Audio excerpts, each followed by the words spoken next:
บกับสาวน้ำหวานให้สุขดีซะแน่โดยสบายดีพบกับสาวนุกเด้อเดี๋ยวมื้อนี้พวกเขาจะมาพามาเบิ่งฮีตของประเพณีของคนลาวเขานี่ก็คือเป็นฮีตของที่เขาเจ้าเอิ้นมาบุญแจกเนาะเฮ็ดถึงผู้ที่ล่วงลับไปอย่างประมาณนี้เป็นความเชื่อถือของศาสนาพุทธ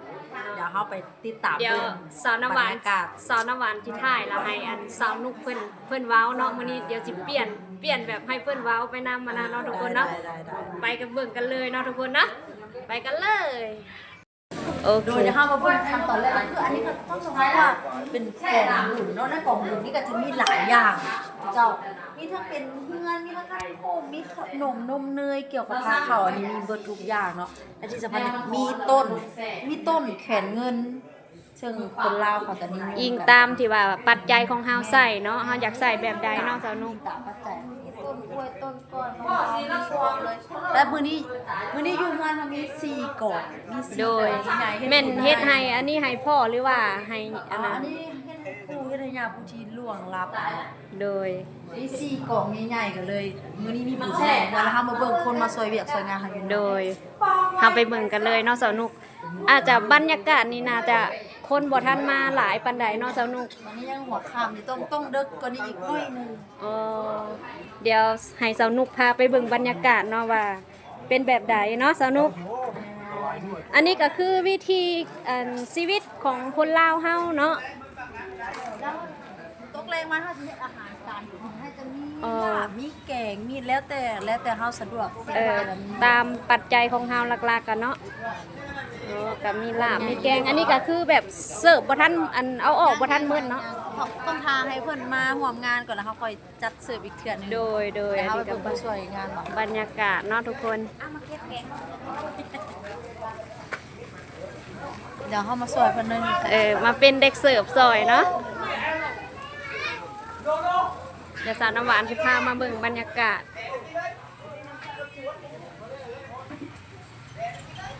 อันนี้เป็นแกงยังไง อันนี้ อันนี้เป็นแกงหน่อไม้เนาะแกงคอ แกงคอเนาะทุกคนป้าน่ากินอันนี้เนาะทุกคนแกงคอเด้อทุกคนแกงหัวคอใส่ ดุงัวชิ้นควายเพราะว่าเพิ่นมีนึกแนวกันเพิ่นนั่นว่าจังได๋ว่าเพิ่นล้มควายตัวหนึงเพื่อที่จะจัดงานเฮ็ดบุญยิ่งใหญ่อลังการของบ้านเฮามาเอาบุญน้ำกันเจ้า แม่นมาเด้อ FC ทุกคน มาทันทีเด้อ บ่ว่าสิ FC อยู่ต่างประเทศหรือประเทศไทยประเทศลาวเฮาเนาะทุกคนนี่แหละวิถีชีวิตของคนลาวเฮาก็สิประมาณนี้เนาะทุกคนเนาะเวลาเพิ่นมาโมบุญเฮาก็สิมาอันนั้นพาข้าวพาน้ำให้เพิ่นกินเนาะทุกคน เดี๋ยวเฮาไปเบิ่งแม่ครัวก่อนแม่ครัว โดย หลังหลาน เดี๋ยวให้สาวนุกพาไปเลยเนาะไปเบิ่งบรรยากาศเลย ออกหนาวๆน้อยๆนึงอากาศ เนาะ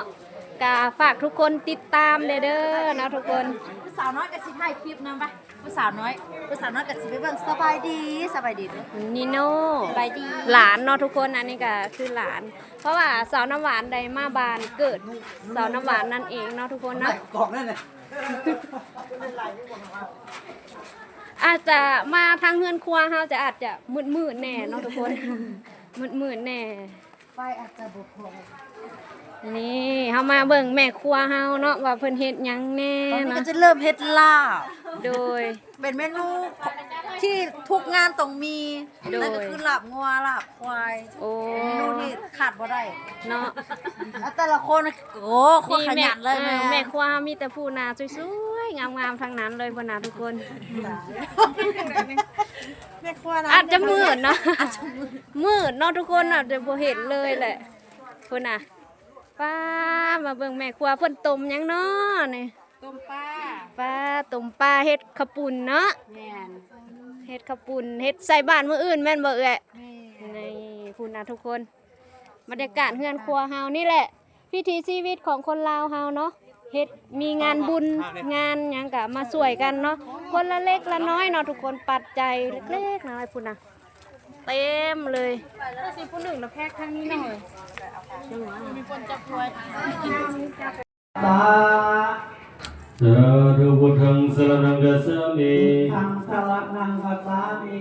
ธัมมังสรณังกัสสามิ ธัมมังสรณังกัสสามิ สังฆังสรณังกัสสามิ สังฆังสรณังกัสสามิ ทุติยัมปิพุทธังสรณังกัสสามิ ติยัมปิพุทธังสรณังกัสสามิ ทุติยัมปิธัมมังสรณังกัสสามิ ติยัมปิธัมมังสรณังกัสสามิ ทุติยัมปิสังฆังสรณังกัสสามิ ติยัมปิสังฆังสรณังกัสสามิ ตติยัมปิพุทธังสรณังกัสสามิ ติยัมปิพุทธังสรณังกัสสามิ ตติยัมปิธัมมังสรณังกัสสามิ ติยัมปิธัมมังสรณังกัสสามิ ตติยัมปิสังฆังสรณังกัสสามิ ติยัมปิสังฆังสรณังกัสสามิ อิสรณะคัมมานังนิธิตัง ตัสสามะพันเตอานาทิสากาเวลังสิกขาปะทังสมาธิยามิ อธินาทนาเวรมณีสิกขาปะทังสมาธิยามิ อัคคินาธนะเวลังสิกขาปะทังสมาธิยามิ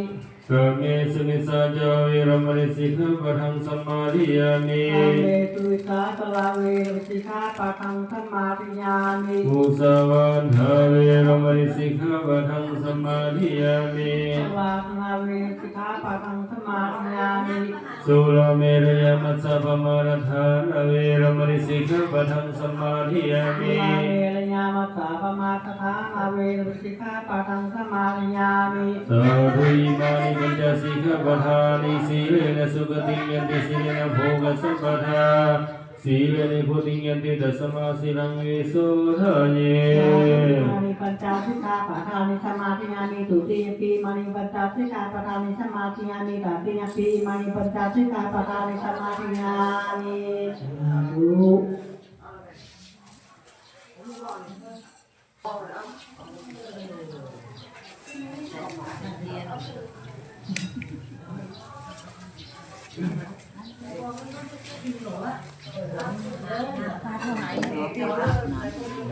จะเอาถูกเทียน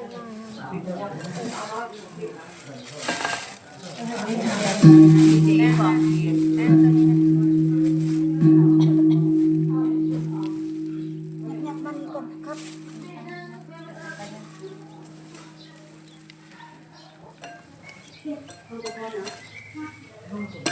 จะบอกพ่อแม่ขันพอขายที่มันมาจากตลาดแล้วนะข้า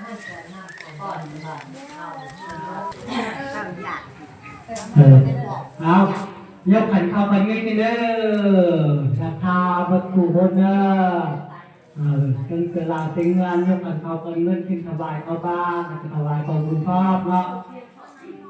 ป้าอยู่ที่นั่นจะขึ้นเนาะหรือว่ามีองค์บุญสี่กองที่หนึ่งนี่ตามไปหาดวงวิญญาณของพ่อชื่อว่าชื่อว่าเท่าปัดขอให้เราเถิดมาตอนนั้นจะจบหมดเด้อของที่สองนี่ทางไปหาแม่เป็นชื่อว่านางแง่นางคอผู้ที่ไปเลยเราจะจบหมดเด้อของที่สี่นี่ทางป่าเจ้าถิ่นเจ้าพันเจ้ากรรมนายเวร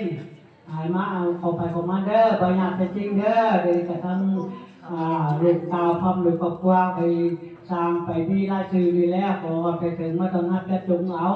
ทำไมพ้นจากทุกไหนพ้นจากทุกขาเป็นสุสาธุสาธุนะโมตัสสะภะคะวะโต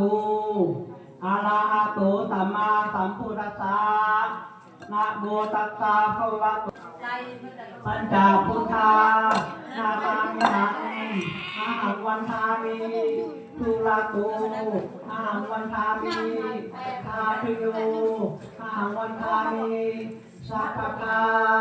สาธุผู้ขาทั้งหลายที่เกิดเป็นคนทานน้ำตาตาหาใดบางเล็กน้อยบางเล็กที่ข่อยและมะม่วงยอใส่หัวท่านทอดใจแก่ปวดใจดี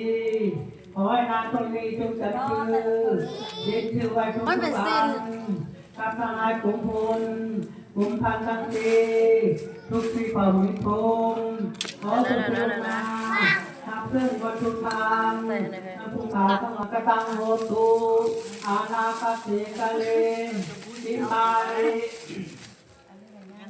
มัจยังพันเตวิระปตานิป ปัตตานีอัฏฐปาริสารนังนีเจตาสตังตาลบัตตังสุปปาหานังลุกขกันตังสัพพวัตถุทานังปาริสารนังนีทัปปัจจิตตาภนานีนังเอจิตตาภนานีนังโขจิตตาภนานีเท่ากับในวิตตาภนานีภิกขุสาสักกะจัง โตอะระหะโตสัมมาสัมพุทธัสสะอิติปิโสภะคะวะอะระหะโตสัตตะเทวมนุสสะนังพุทโธภะคะวะติสวากขาโตภะคะวะตามังคลานิสัจจังวิหายามติสัจจกวาตะเกตุงวาตาปิโรปิตมะนังอธิอัตปุตังปัญญาปฏิปัสสริโตสิตวะมุนินโตตังเตสัสสะภวันตุเตสยามังคลานินันโตปนันตปุสกังวิพุตังไมติพุเตนะเทนะปุสเกนะธรรมจันโตอิรุปเดสาวิตินาสิตวะนินโตตันเตสสะภวันตุเตสยามังคลานิทุกามิติวันโนจะภกวุติยะจะสวัสสะจานิจะสิวสิติภวันตุเตภวันตุสัพพมังคลังกังกตุ อันนี้ก็คือเป็นขั้นตอนที่ว่าที่เฮาต่างกองบุญมาเนาะทุกคนก็เป็นที่ว่าขั้นตอนสุดท้ายเนาะอันนี้ก็เป็นที่เสร็จเรียบร้อยเนาะทุกคน50 ปังมาเฮารูปเอาวะสิทุกวันว่ะมันก็เอาหัวมันก่อนคือนั่งจะเล่นขึ้นไอ้สินั่งเลยเลยใส่บอก กระตังเสาทุงเนาะทุกคนกระจีตังอยู่ประมาณ3เสาเนาะ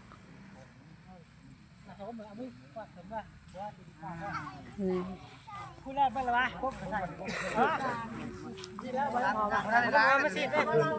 เอาน้ำหอมไปชิด นี่น้ำหอมเอาน้ำหอม น้ำหอมนี่นี่น้ำหอมนี่นี่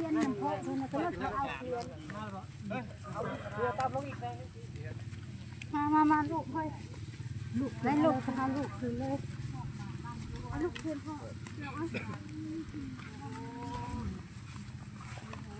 ร่ำรวยห้างนี้คือกับทุ่งนี่แหละร่ำรวยหาม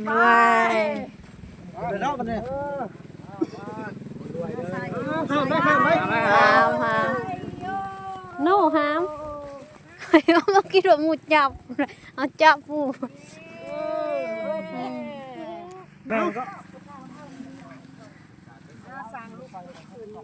ขึ้นเฮ็ดอะไรก็ขึ้นเท่าเกินได้ห้างเขามีลูกเต้าก็ได้ผู้ใดก็ได้ร่ำรวย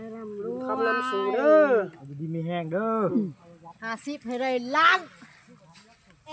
ร้านที่บ่จะพอจ่ายได้คู่มือได้ได้ตู้ได้50ลิตร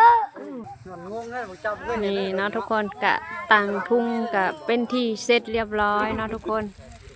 กะสิประมาณนี้เนาะทุกคนเนาะนี่ บ่แม่นคือเด้อ ทีนี้เฮาก็เตรียมตัวกลับเฮือนกันเนาะทุกคนเนาะ ยูทูบเบอร์วันนี้ยูทูบเบอร์มาบุญน้ำกันมา มาเอาบุญฝาก FC เด้อ มาบุญหลายคนถามมาเขากำลังเฮ็ดอย่างกันอยู่ก็คือตอนนี้เขามาปักธงเนาะปักธงส่งเพิ่นขึ้นสวรรค์ชั้นฟ้า แม่น เกิดภพภูมิที่ดีเป็นความเชื่อของศาสนาพุทธจึงเป็นประเทศ แม่ เรา น เนาะ ก็คือขั้นตอนที่ว่าเป็นเสร็จที่เรียบร้อยเนาะ ส่งเพิ่นขึ้นสวรรค์ชั้นฟ้าแล้วเขาก็จะต่อไปเขาจะสุขกายสบายแต่จะมีความสุขแล้วก็ร่ำรวยขึ้น แม่นก็ให้ FC ทุกคนสุขภาพแข็งแรงร่ำรวยหมดทุกคนเด้อที่ว่าติดตามสาวน้ำหวานมาเนาะก็เป็นเวลาที่ว่า3 เดือนเนาะทุกคนขอบใจหลายๆเด้อกะเดี๋ยวเฮาก็สิเตรียมตัวกลับเฮือนแล้วสิไปเบิ่งบรรยากาศอยู่เฮือนอีกรอบหนึ่งเนาะทุกคนนะ ได้จ